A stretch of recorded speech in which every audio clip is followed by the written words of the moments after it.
Boa noite, irmãos. Graça e paz do nosso Senhor e Salvador Jesus Cristo seja abundante no seu coração. É bom estar aqui. A semana passada nós tivemos um encontro importante com os nossos familiares, lá em Guararapes, e foi bom, mas também é bom voltar para casa. Diz que o bom filho sempre a casa retorna. Se for casado, só para dar um cheiro na mãe e voltar embora, né? Mas se for solteiro, precisa retornar à casa, né? Irmãos, abre a sua Bíblia comigo. Hoje nós estamos tão chique, graças a Deus, que o tema, dá uma olhada, está em forma de rima. Olha que legal, olha lá. O filho perdido voltou, o pai sua volta celebrou. Que bênção! Glória a Deus. Será que dá para apagar essa luz aqui na frente? Porque tem uma pintura ali de um artista holandês chamado Rembrandt. Talvez não vai dar para visualizar muito bem, mas depois você pode puxar, não puxa agora na internet, não, senão eu vou puxar a sua orelha. Mas depois você pode puxar na sua casa, tá? É uma pintura, irmãos, muito conhecida no mundo artístico. O estilo é barroco e foi pintada a óleo. Olha que legal. Por um artista holandês chamado Rembrandt. 1663 a 1669 foi provavelmente o ano que ele começou e concluiu essa pintura. E ela retrata o retorno, justamente o retorno do filho perdido, do filho pródigo. Vale a pena olhar. Lucas 15, versos 11 ao 32,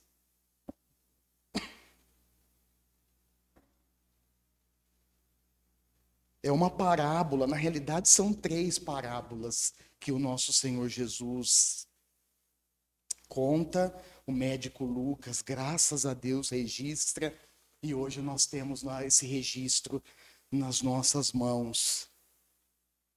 Lucas 15, 11 ao 32, vou fazer leitura na nova versão internacional.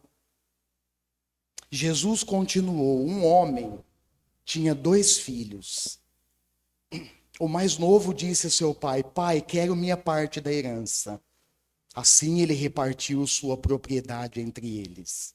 Não muito tempo depois, o filho mais novo reuniu tudo o que tinha e foi para uma região distante.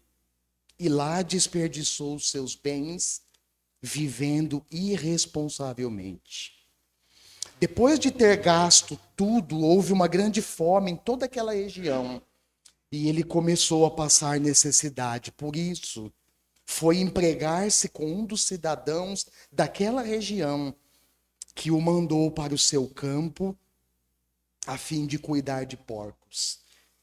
Ele desejava encher o estômago com as vagens de alfarrobeira que os porcos comiam, mas ninguém lhe dava nada. Caindo em si, ele disse: Quantos empregados de meu pai têm comida de sobra, e eu aqui morrendo de fome? Eu me porei a caminho e voltarei para meu pai, e lhe direi: Pai, pequei contra o céu e contra ti. Não sou mais digno de ser chamado teu filho. Trata-me como um dos teus empregados. A seguir levantou-se e foi para o seu pai. Estando ainda longe, seu pai o viu e, cheio de compaixão, correu para o seu filho e o abraçou e beijou. O filho lhe disse: Pai, pequei contra o céu e contra ti. Não sou mais digno de ser chamado teu filho. Mas o pai disse aos seus servos: Depressa, tragam a melhor roupa, vistam nele, colocam um anel em seu dedo e calçados em seus pés. Tragam um novilho gordo e matem-no. Vamos fazer uma festa e alegrar-nos. pois este meu filho estava morto e voltou à vida. Estava perdido e foi achado, e começaram a festejar o seu regresso. Enquanto isso, o filho mais velho estava no campo.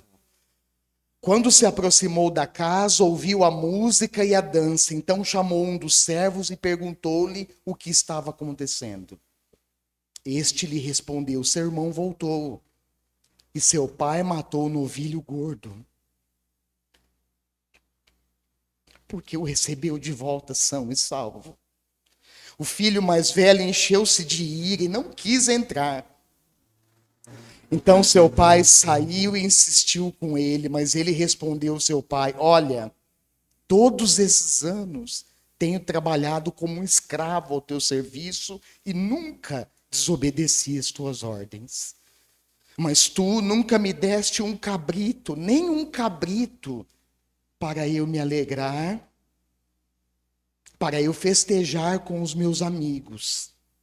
Mas quando volta para casa, esse teu filho que esbanjou os teus bens com as prostitutas, matas o novilho gordo para ele. Disse o pai: meu filho, você está sempre comigo, e tudo que tenho é seu. Mas nós tínhamos que celebrar a volta desse seu irmão e alegrar-nos, porque ele estava morto e voltou à vida, estava perdido e foi achado.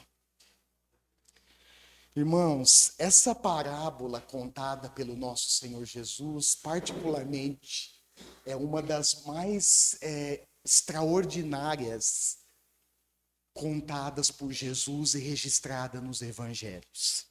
Se você for prestar atenção, Lucas, durante todo o seu registro, das suas narrativas, nós encontramos ali uma sucessão de parábolas. E cada uma delas devidamente intitulada e narrada de acordo com o seu propósito específico. Quero destacar que logo no início, olha lá, no início do capítulo 15, no início do texto que lemos, o evangelista atesta que dois grupos mal afamados, mal vistos, excluídos da comunidade religiosa do seu tempo, publicanos e pecadores, se aproximam para ouvir Jesus. Os publicanos judeus, porque também tinham publicanos romanos, provavelmente esses publicanos, que eram coletores de impostos na época, eram escravos alforriados, que eram recrutados pelo Império Romano para cobrar imposto do povo. E o povo ficava furioso, né, porque esses homens estavam constantemente cobrando imposto dos judeus. E os publicanos judeus, então? Ai, ai, ai. Esses eram mal vistos também. Por quê? Porque eles eram considerados, irmãos, os traidores da pátria. Porque eram recrutados também pelos romanos para cobrar imposto do seu próprio povo e destinar esse imposto ao governo romano.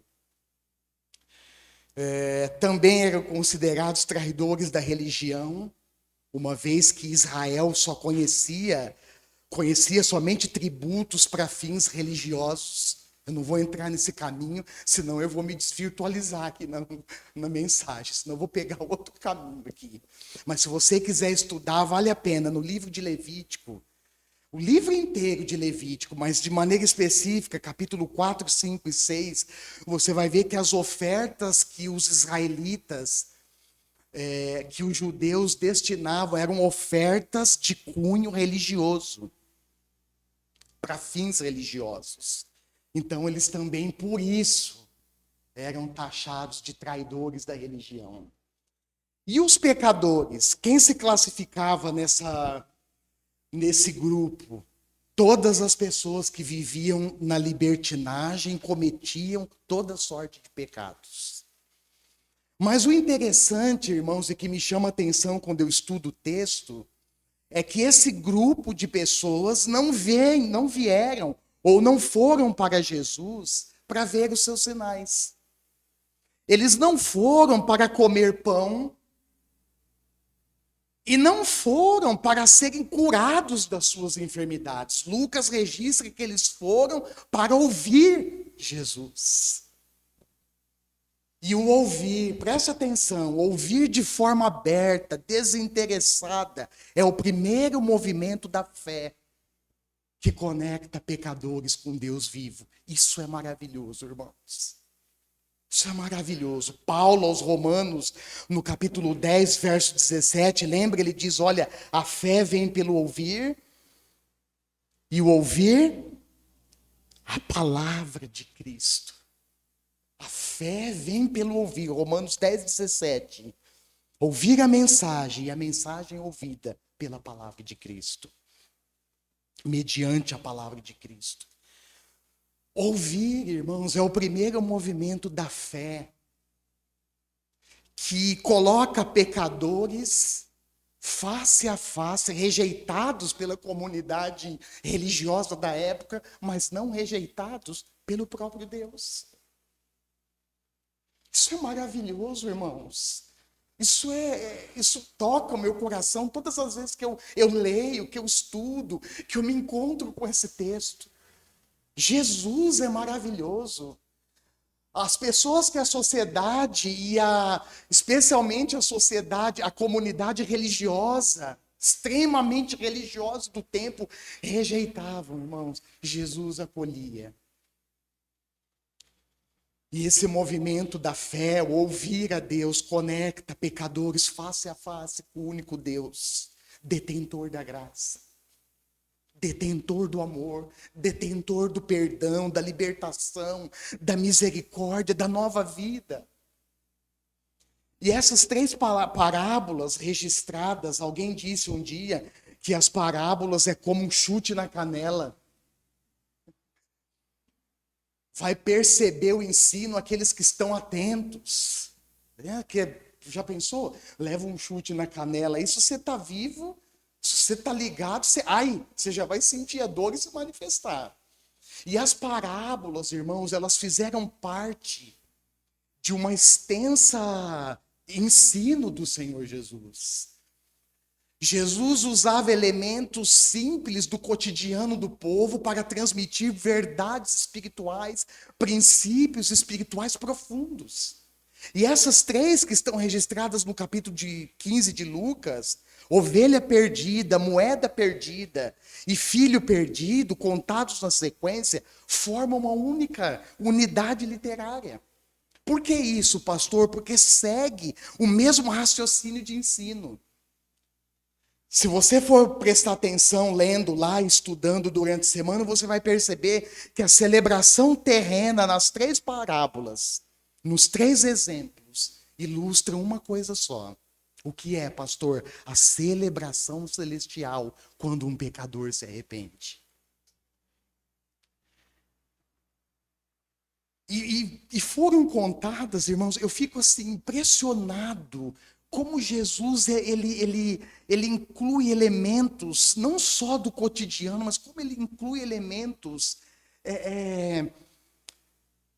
particulares que dão um significado rico, profundo na história. Certamente, os ensinos de Jesus por meio de parábolas mexiam com os seus ouvintes.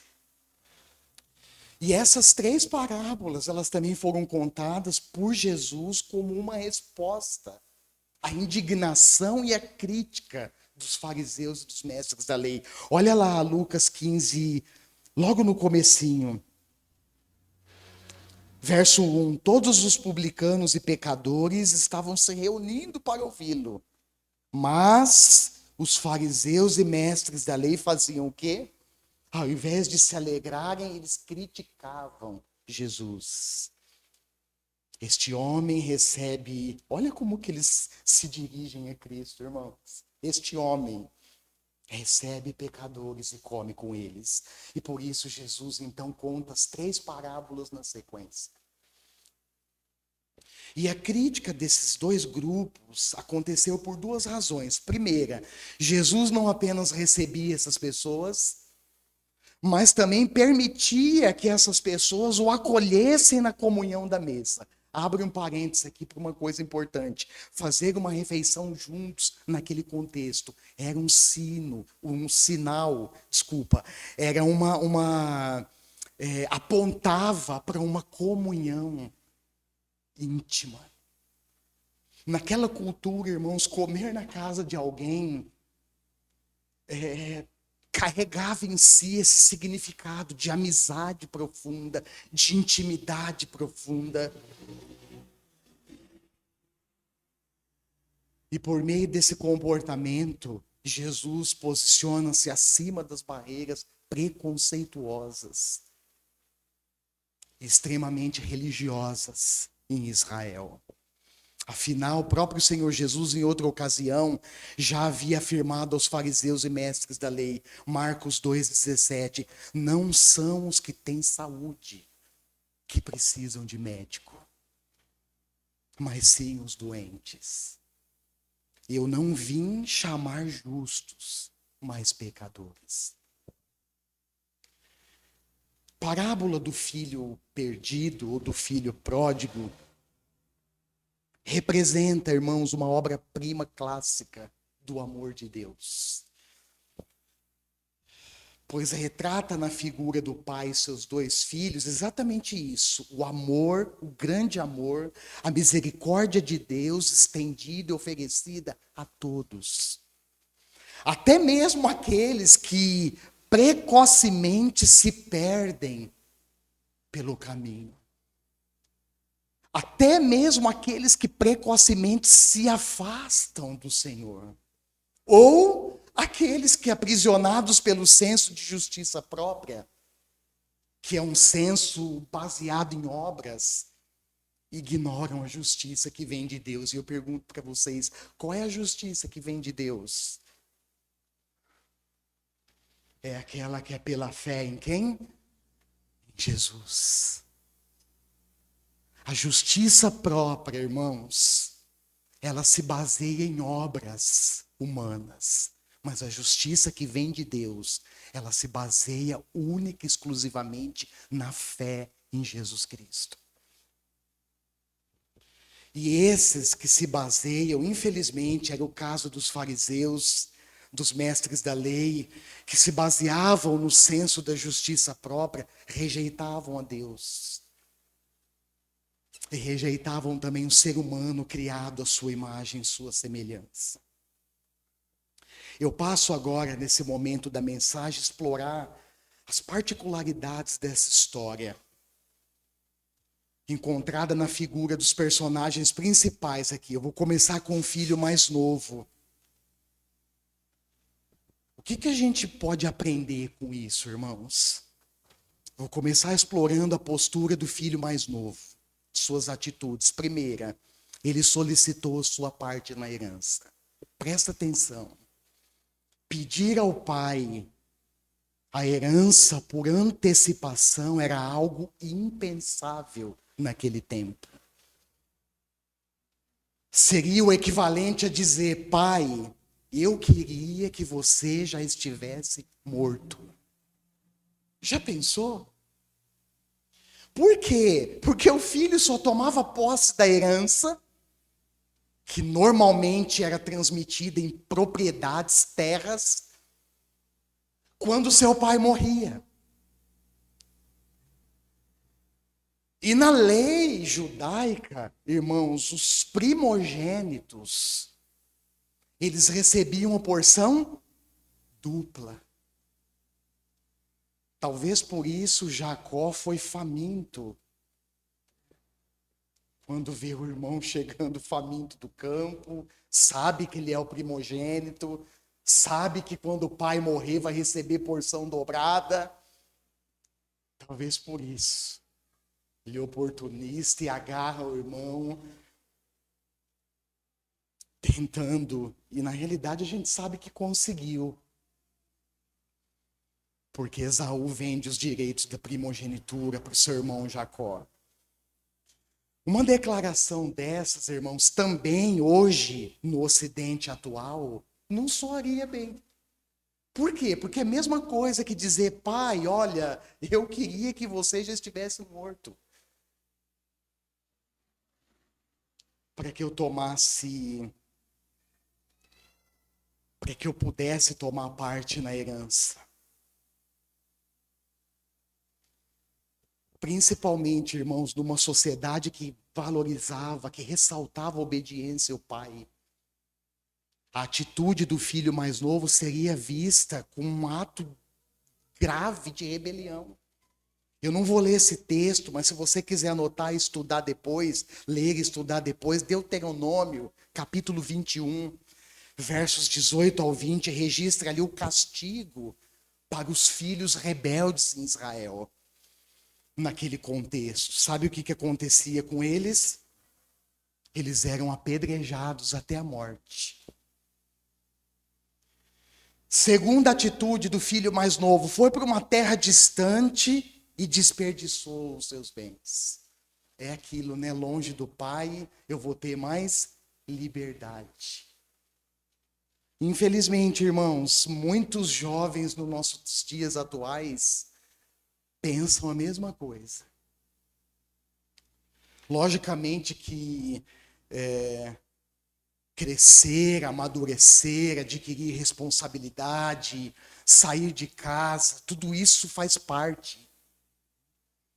Mas o texto aqui diz que o filho pega a sua herança, vai para uma terra distante, desperdiça tudo. Dois grandes perigos chamam a nossa atenção aqui. Primeiro, longe do pai, nós estamos perdidos. Longe do pai, nós estamos desprotegidos, vulneráveis ao pecado. Longe do pai e com dinheiro no bolso, nós experimentamos aquela falsa e momentânea ilusão de autonomia, de liberdade. Agora eu sou o dono da verdade. Agora eu sou o dono da minha própria vida, do meu próprio futuro. Sou eu que mando e eu sigo a minha vida.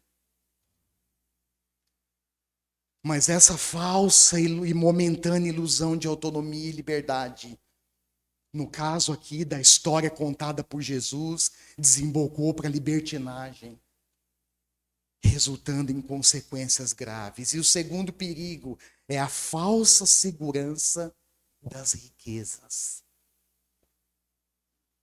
É a falsa segurança dos bens materiais. Irmãos, no início da minha conversão, eu ouvia relatos de pessoas que não se entregavam a Cristo. Sabe por quê?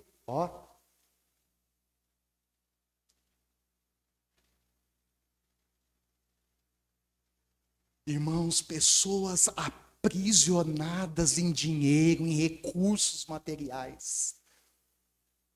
E isso aqui fica claro para mim, é um grande alerta para nós.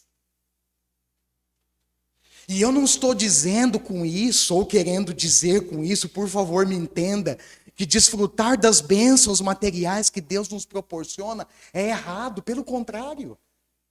Você quer ver só o teste prático? Quem é que quer ser abençoado na vida financeira e material? Levanta a mão, eu sou o primeiro. Dá para levantar as duas? Dá. Vendo? O que há de errado nisso, irmãos? Nada, até... Agora vem a outra parte da história. Até que essas riquezas ocupem o lugar de Deus no nosso coração. A Bíblia, irmãos, registra, Deus concedeu riquezas a vários homens. Por exemplo, Jó. Lembra dele? Era o homem mais rico do Oriente. Quer conferir? Vai lá, Jó 1, 1 e 3. Abraão. Muito rico. Dono de cabeças de gado, de prata, de ouro. Gênesis 13, 1 e 2. Salomão, o mais rico e mais sábio rei de toda a terra. De todos os reis da terra, segundo Crônicas 9, 22. A rainha de Sabá, nesse texto aqui, eu não vou entrar aqui, senão também eu vou desviar aqui. Mas se você for ver lá, a rainha de Sabá ouve de longe os relatos da sabedoria e da riqueza de Salomão, e ela parte em viagem, se encontra com ele, e quando ela está frente a frente com ele, e ela vê o seu reino, a sua sabedoria, ela diz: olha, estou admirada. Aquilo que eu ouvia não chega aos pés do que eu estou vendo na minha frente. Pecado, irmãos, é quando nós colocamos a nossa esperança e segurança nas riquezas. Quando essas riquezas ocupam o lugar de Deus no nosso coração. Jesus disse, nós corremos tanto atrás disso, né, irmãos? Jesus disse no extenso Sermão do Monte, registrado por Mateus, olha lá, Mateus 6, 19 a 21, até o 24. Não, 6, 19 a 21, ele diz assim: pois onde estiver o seu tesouro, aí também estará o seu coração. E a terceira atitude, porque eu quero entrar no filho mais velho, e a melhor parte, irmãos, eu deixei para o final, intencionalmente, para a conclusão. E a terceira atitude do filho mais novo, acometido pela miséria, ele cai em si. Olha lá o texto. Ele cai em si e volta para o pai. Quando eu era recém-convertido, eu ouvia uma frase assim, muito repetida na igreja. Eu ouvia assim, olha, até eu, irmãos, no momento de imaturidade, sem muita base bíblica, cheguei a falar isso, afirmar isso. Aí depois eu descobri, puxa, essa frase está errada, precisa corrigir isso à luz das Escrituras. Eu ouvia muito e cheguei a falar isso. Aquele que não vem pelo amor, vem pela dor. Já ouviu isso?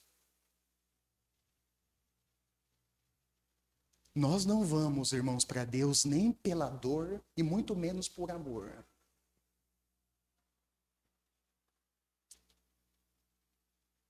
Por quê? Porque a tendência do nosso coração, irmãos, é má, é pecaminosa. Depois que nós nos convertemos, conhecemos Jesus, nós então o amamos. Mas antes, irmãos, nós não vamos por amor. E o texto diz que, acometido aqui pela miséria, ele cai em si. Foi por amor ao Pai que ele voltou? E ele volta.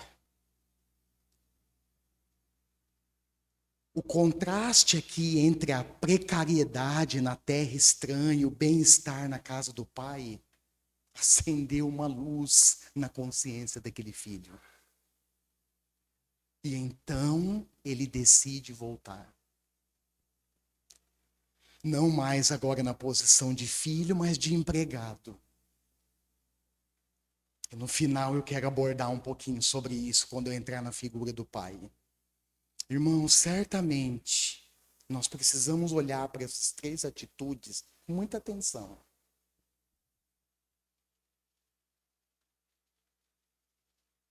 E tirar lições valiosas delas. E o filho mais velho? Ou antes do filho mais velho? Quais foram as consequências da escolha desse filho mais novo? Humilhação, miséria. O trabalho de cuidar de porcos, irmãos, era a atividade mais humilde e humilhante naquele tempo, principalmente para um judeu. Sabe por quê? Porque os judeus consideravam os porcos animais impuros. E segundo a ordem que Deus dá para Moisés ali no livro de Levítico, capítulo 11, é exatamente isso. Deus diz para Moisés, olha, diga assim para o povo, de todos os animais da terra, vocês podem comer aqueles que ruminam e aqueles que têm o casco fendido. Mas aqueles que só ruminam e aqueles que só têm o casco fendido são impuros. Vocês não podem comer, muito menos tocar nesses animais.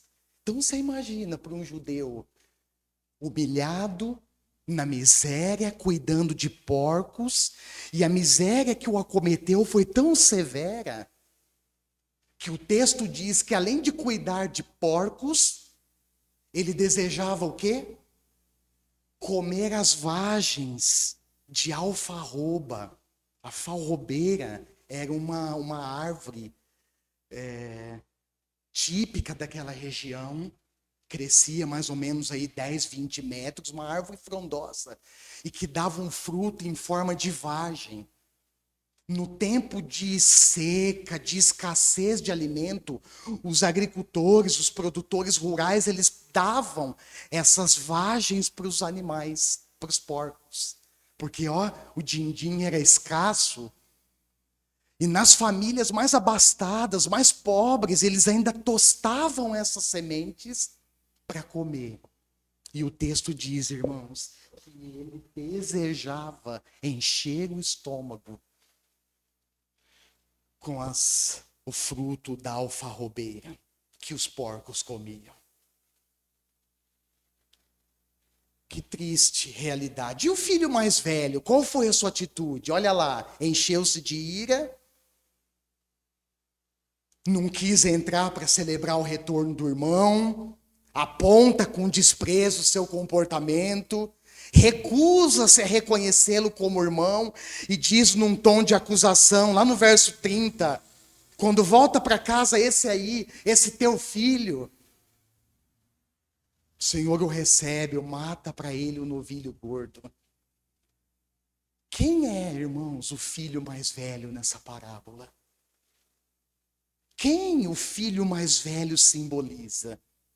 Já conseguiu perceber? Os fariseus, os mestres da lei, que além de criticar Jesus por receber pecadores, não manifestavam nenhuma alegria na presença de Deus pela possibilidade de arrependimento de um pecador.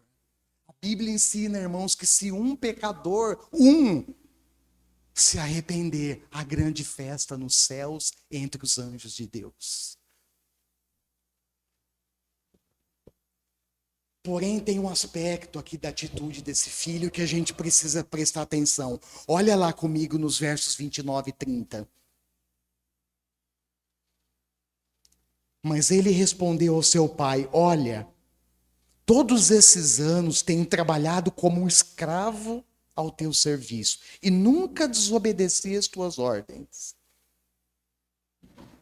Mas tu nunca me deste nem um cabrito para eu festejar com os meus amigos. Mas quando volta para casa esse teu filho que esbanjou os teus bens com as prostitutas, matas o novilho gordo para ele. O seu desabafo é um desabafo aqui, irmãos, não é? Um desabafo em forma do quê? De protesto. Presta atenção, isso indica uma mentalidade orgulhosa, baseada na obediência e no serviço meritório, ou seja, eu faço por merecer. Eu faço para conquistar as bênçãos de Deus. Eu pergunto para você, é isso que a Bíblia ensina, irmãos? Eu pergunto para você, alguém de nós aqui é merecedor das bênçãos de Deus? Sim ou não? Nós não somos, irmãos. Pastor, por que é que Deus, na sexta-feira, nós estávamos falando, começamos a falar da graça comum, que alcança todos os homens? Por que que tem tanto descrente rico, irmãos, poderoso? Muito mais rico do que os crentes, do que cristãos, do que crentes fiéis ao Senhor. Por que isso? por causa da graça de Deus, comum a todos os homens. Mas o fato é, irmãos, nenhum de nós somos merecedores das bênçãos divinas. Sejam elas materiais, terrenas, ou sejam elas espirituais. E esse filho, na sua resposta, num desabafo em forma de protesto, ele indica uma mentalidade orgulhosa.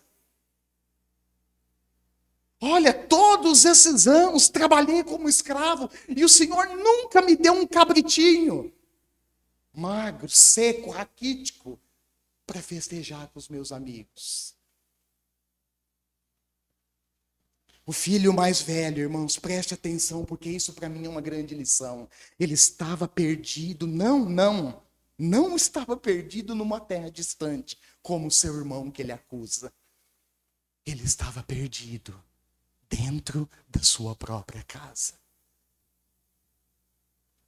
Eu fico pensando, irmãos, que isso é um perigo que rodeia cada um de nós. Nós somos filhos, mas podemos ou corremos o risco de estarmos perdidos dentro da nossa própria casa. Somos filhos, mas vivemos com uma mentalidade de escravo. Entende isso? Há tantos filhos e filhas de Deus, irmãos, vivendo na miséria.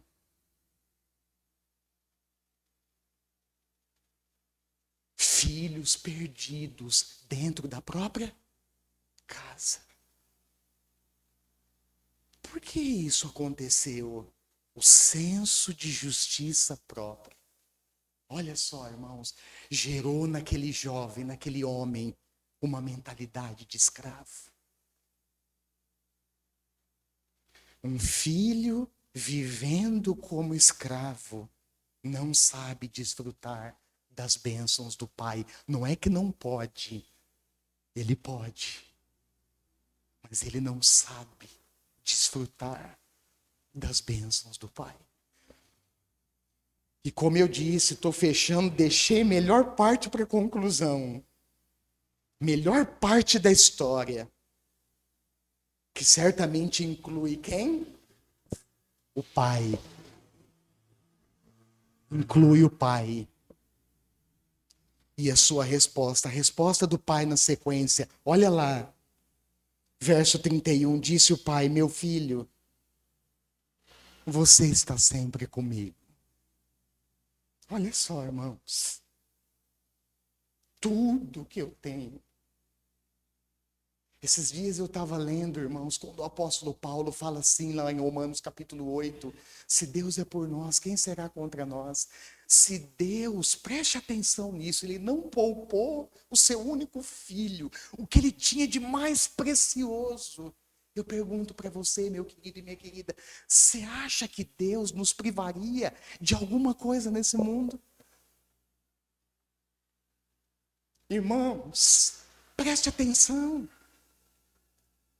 Ele já nos ofertou, ele já nos deu o que ele tinha de mais precioso. Você acha que Deus nos privaria de alguma outra coisa?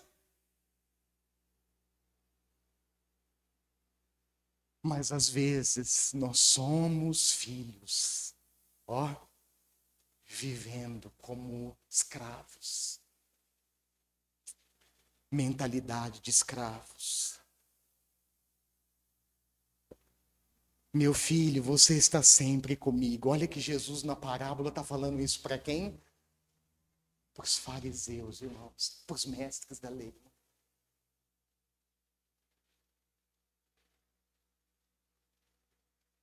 Mas nós tínhamos que celebrar a volta desse seu irmão e alegrar-nos, porque ele estava morto e voltou à vida. Estava perdido e foi achado. A resposta do pai, como eu já disse aqui anteriormente, é uma obra-prima do amor e da compaixão de Deus. Sem o menor tom de irritação, sem o menor tom de acusação, Sem o mais leve traço de repreensão, o pai justifica para o filho mais velho o motivo da festa. Os servos se apressam para trazer melhor roupa, o anel, provavelmente um anel de sinete. Os mais antigos, não os mais antigos, né, os mais maduros, vão, né, vão saber, vão lembrar, o anel de sinete, irmãos, provavelmente contendo a assinatura do proprietário. Marca registrada minha, esse aqui, põe um anel no dedo dele, calça os pés, traz o novilho gordo, reservado para ocasiões mais especiais. E o que esses presentes simbolizam aqui na parábola, irmãos? Honra, autoridade. Olha que fascinante. Sandálias era uma prerrogativa de homens livres. Porque os escravos não usavam sandálias, eles andavam descalços.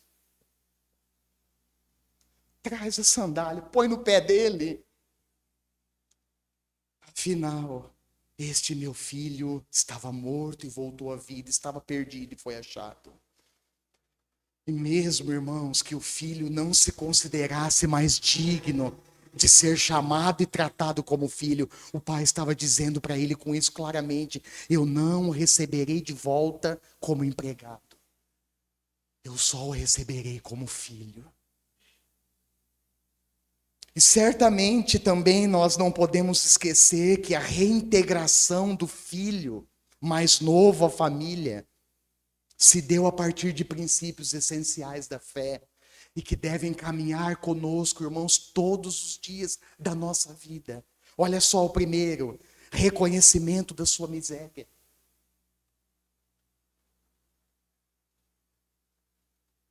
O reconhecimento sincero da nossa miséria e insuficiência espiritual é o caminho para a restauração, irmãos. E ele reconhece, ele cai em si, impelido pelo reconhecimento, na miséria, ele retorna para o Pai. Jesus disse lá no Sermão do Monte, Mateus 5,3, bem-aventurados os pobres em espírito. Por quê? Porque deles é o reino dos céus. Pobre de espírito, irmãos, é aquele que reconhece a sua miséria e a sua insuficiência espiritual. É aquele que reconhece que não tem nada, absolutamente nada de bom para oferecer para Deus. E mesmo assim tem a consciência de que Deus, pela fé em Cristo, o acolhe. O recebe do jeito que ele está. Não que Deus deseja que nós permaneçamos como estamos. Isso geraria uma incompatibilidade com a própria Escritura, com os próprios ensinamentos de Jesus. É aquilo, vem como está, mas não fique como está. Sabe por quê, irmãos? Porque Deus quer transformar a nossa vida.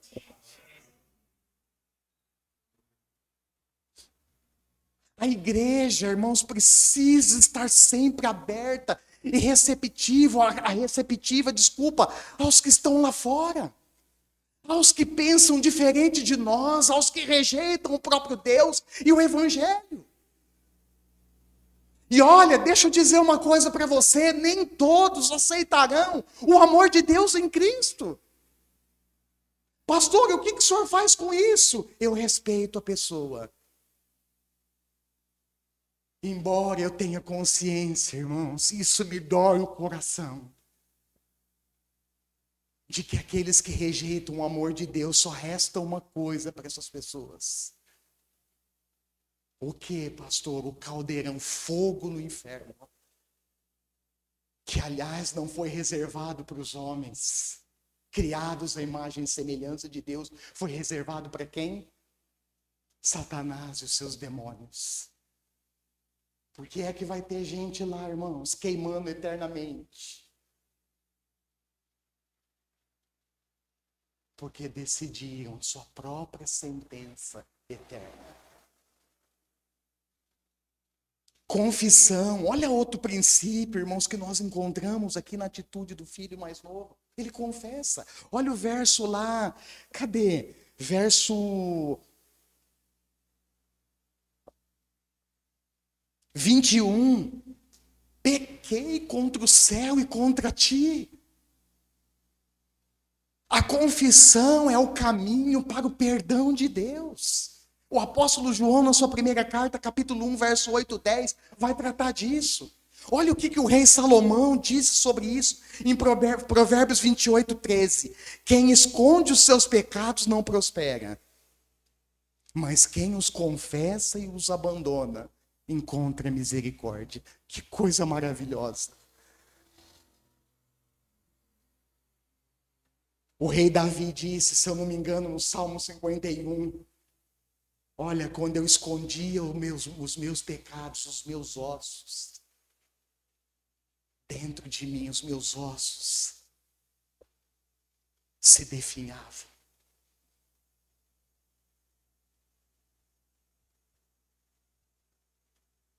Quem esconde os seus pecados não prospera, mas quem os confessa e os abandona encontra misericórdia.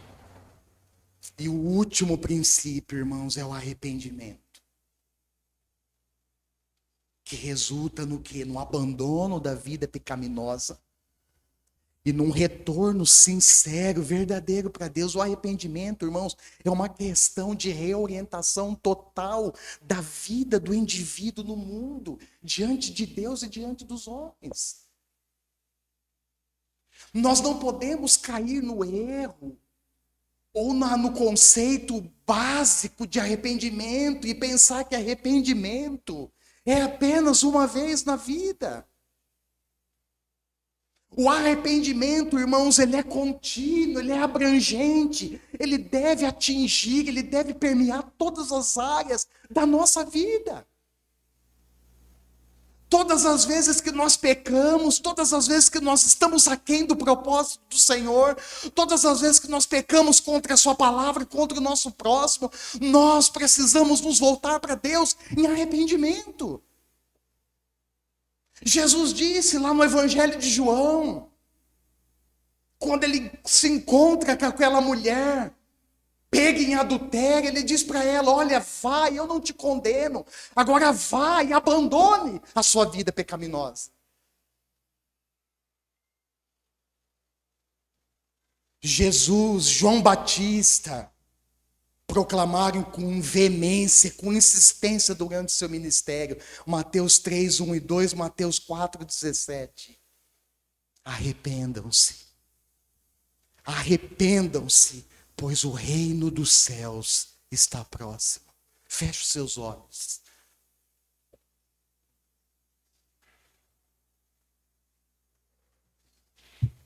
Irmãos, eu tenho certeza, eu acredito e confio na palavra de Deus. Eu tenho certeza que Deus é o nosso Pai que está sempre de braços abertos, nos esperando voltar para casa.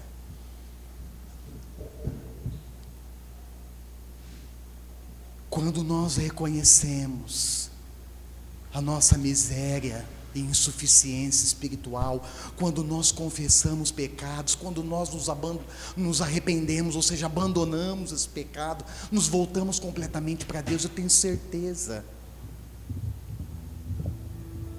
de que não só obtemos perdão, graça e misericórdia de Deus, do nosso Pai, mas como também a nossa vida ela é transformada.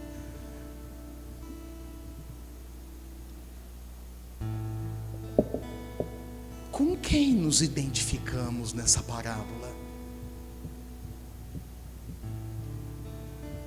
O filho mais novo, perdido no mundo,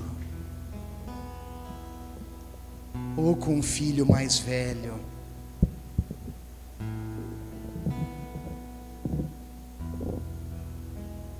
perdido mesmo estando em casa? Ambos precisam se arrepender.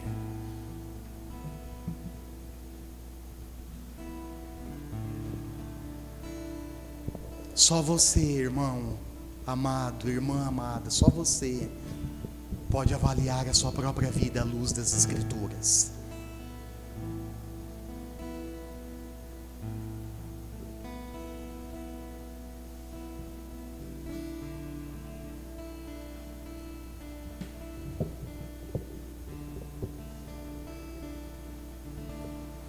Só você tem condições de responder essa questão. Com quem nos identificamos? Com quem me identifico nessa parábola? Com o filho mais novo, perdido e longe do pai? Ou com o filho mais velho? Perdido mesmo estando em casa. Senhor, obrigado por tua palavra. Eu fico maravilhado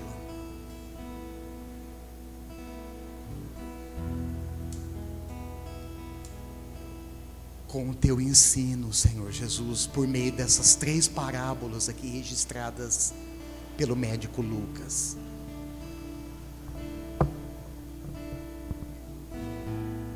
E certamente, quando temos um encontro verdadeiro com a tua palavra, a pergunta que sempre fica para todos nós: o que podemos aprender com isso?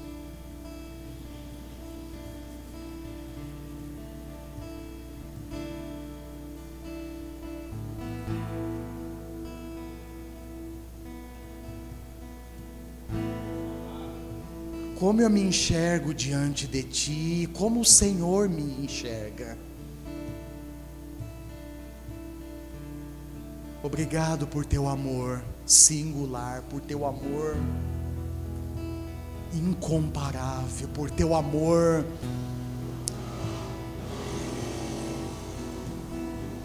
que nos concede tempo, que nos concede oportunidades para nos voltarmos para ti.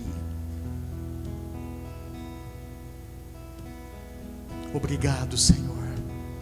O Senhor conhece a minha realidade como teu filho, conhece a realidade dos meus irmãos e irmãs que estão aqui como os teus filhos e tuas filhas. A sua palavra é clara, ela é viva. Nós precisamos nos identificar com ela. A fé vem pelo ouvir a mensagem, e a mensagem é mediante a palavra de Cristo. Trabalha em nós, Espírito Santo. Certamente eu faço essa oração a nível pessoal, mas também estendo aos meus irmãos. Certamente eu sei que nenhum de nós queremos ser filhos perdidos dentro da própria casa. Certamente nenhum de nós queremos sermos filhos e vivermos como escravos. O Senhor Jesus disse para os seus discípulos, certa ocasião: já não vos chamo servos, mas amigos. Porque o servo não sabe o que o seu Senhor faz.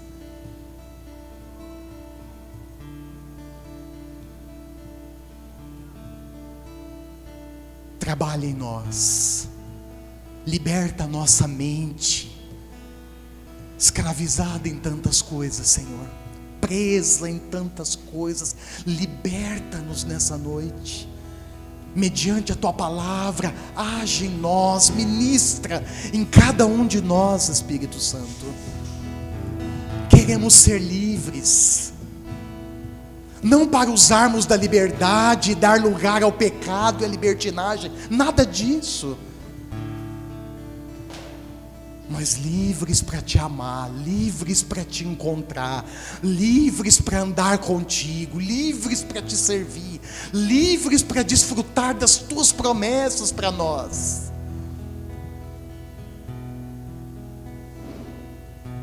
Afinal, o que nos dá direito às promessas, o que nos dá direito à herança, é justamente a filiação. Só tem direito à herança quem é filho legítimo. E nós queremos, Senhor, desfrutar como filhos legítimos das tuas promessas.